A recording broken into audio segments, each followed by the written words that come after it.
Thanks for joining us once again. This is Greg. Today's focus is once again on the Tesla Semi. And we have 5 reasons why Elon actually kind of hates the Semi, but it's still an amazing vehicle and has potential to have a huge impact when it comes to pollution globally. We also have somewhat of a wrap up of what we're headed into in terms of production from Tesla for the quarter relative to earnings and the stock price. This is Greg for Teslafaninsight. Thanks once again for joining us. If this is your first time, welcome. If you're a repeat visitor, welcome back. We also want to thank our Patreon supporters. If you enjoy the show, like some better ideas on trading and investing, please join us on Patreon. So there's a show we've kind of been working on for, call it 3 months now. And the focus of this show is like, what is the deal with the Semi and why does Elon kind of hate it?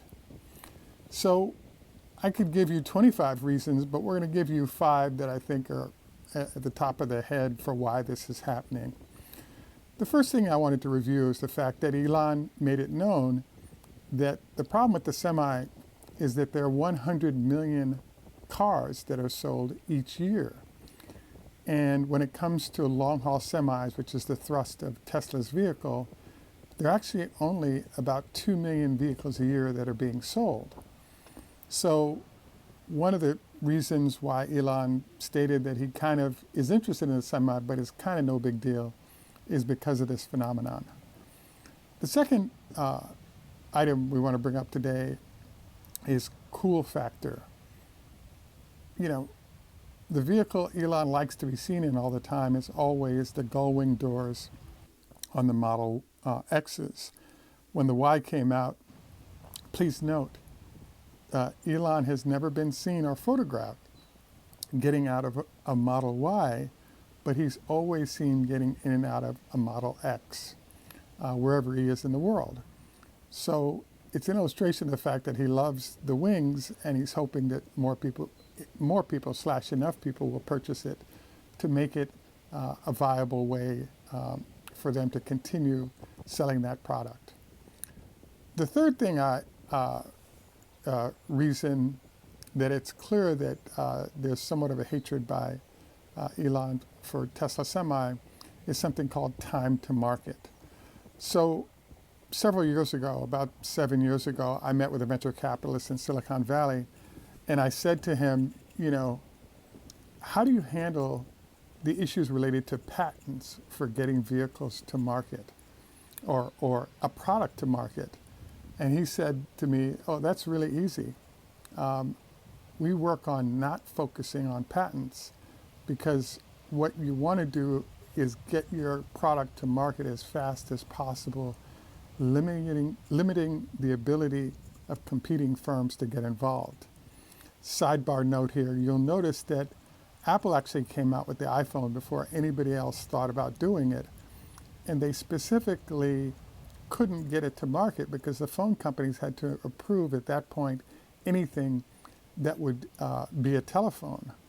And so the only way Apple got approval was by giving AT&T exclusivity on that phone for the first 3 years, while you saw how Samsung and others copied every element of that phone because it was so lucrative, and they were willing to deal with the lawsuits that were associated with it because they saw the potential of being wiped out by the success of the iPhone. So yes, Apple has good lawyers, etc., but their ability to protect their patent has been like horrible, even though they've been infringed on by so many other entities. So when it comes to time to market, as you know, Elon introduced the product back in 2017. He said it'd be available in a year and a half. And to some extent, it's still not available. So what's happened to this is because of the slow time to market, there's been a lot of efforts by competitors to go from an average of about, let's say, 150 miles of range per long-haul truck to now the average is about 250 miles per vehicle from the major makes of MAN, Daimler, Volvo, and others. And, you know, they're at about 250 miles. They're starting to say that their long-range vehicles are heading for 300 miles.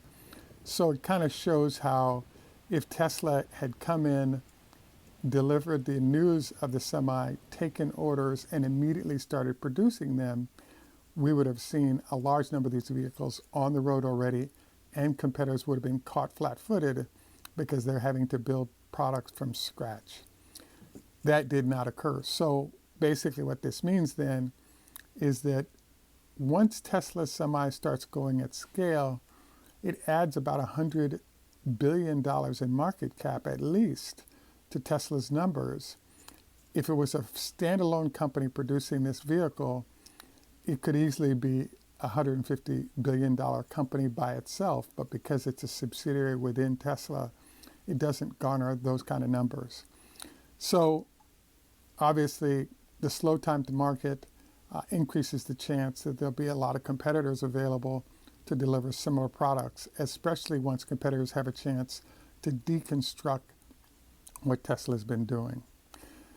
The fourth sign that this is an effort by Elon to sabotage or not support the Tesla Semi is the decision to build it next to the Gigafactory. Now, what is Elon's favorite vehicle? Yes, we said that it's the Model X because of the gull-wing doors. His second favorite is actually the Cybertruck. And the Cybertruck's primary production facility is actually in Texas, along with Model Y's is their primary two vehicles. But this brings up our next sort of interesting point. So one of the problems with production at the semi factory is that the automation of that factory is going to be a lot more intensive than other vehicles in my mind. The main reason is the cost of doing business in that area. Whenever you think of Nevada, particularly Reno, Nevada, one thinks of, if you look down on the map, there's a huge amount of land that's beyond where the Tesla Gigafactory is. Most of that land is actually committed to the federal government as federal, protected lands, whether it's parks or actually ranges where only the military is allowed. So because of the shortage of land, housing prices have gone bananas in that area. So I believe it was a horrible decision to decide to build this factory in Reno. On one hand, it's a good decision because the battery packs going into that vehicle are being made right there, as are the motors. So there is some nice integration in that regard. But the problem is that because of the cost of housing, it's going to be very difficult without paying huge salaries to get people to move there. So having it be produced coincidentally with other vehicles in Austin or in Berlin or in other locations of Tesla factories would have made it a way, way, way better vehicle. So the fifth sort of like what's going on with the Semi here is the fact that I had a conversation with a Tesla employee about if you go through the vehicle, there's a problem with the Semi. And what's that problem? Well, Tesla is about 90% vertically integrated. So in particular, things like bending metal to create a vehicle, exterior, painting, as in having a paint shop, all these elements that it takes to build a vehicle are in-house capabilities for Tesla. So because of how Elon has set up the manufacturing floor, there's the possibility to swap which vehicles are being produced or alternate which vehicles are being produced, or in the case of the Semi, shut down, retool the line for 3 days, and now you can produce the Tesla Semi at scale.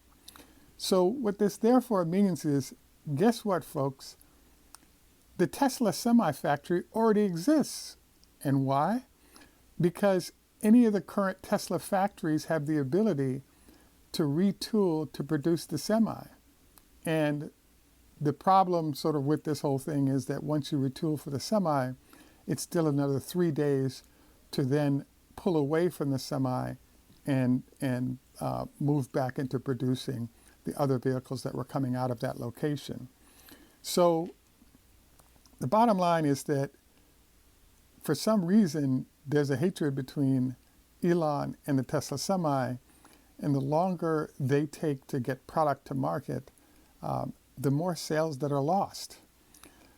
A bonus item for this in that regard is that Daimler actually has been really proud of themselves because their Freightliner division has produced a number of vehicles. We think it's about 100 of them at this point, but it may be 200 of them in their Oregon facilities, and they're being used in what's called drayage, where the port facilities of Los Angeles are moving containers to all manner of locations from the docks using electric vehicles.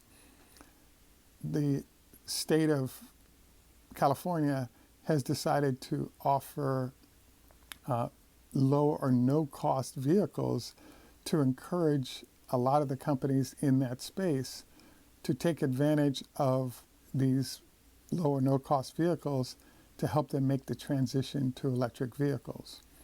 And so as a result, Daimler sort of jumped ahead of Tesla in the line, has a number of vehicles on the road, and the beauty of it is they make money off of it, but the vehicle is actually being paid for by the state of California, which is a really good deal for those that are involved in that space.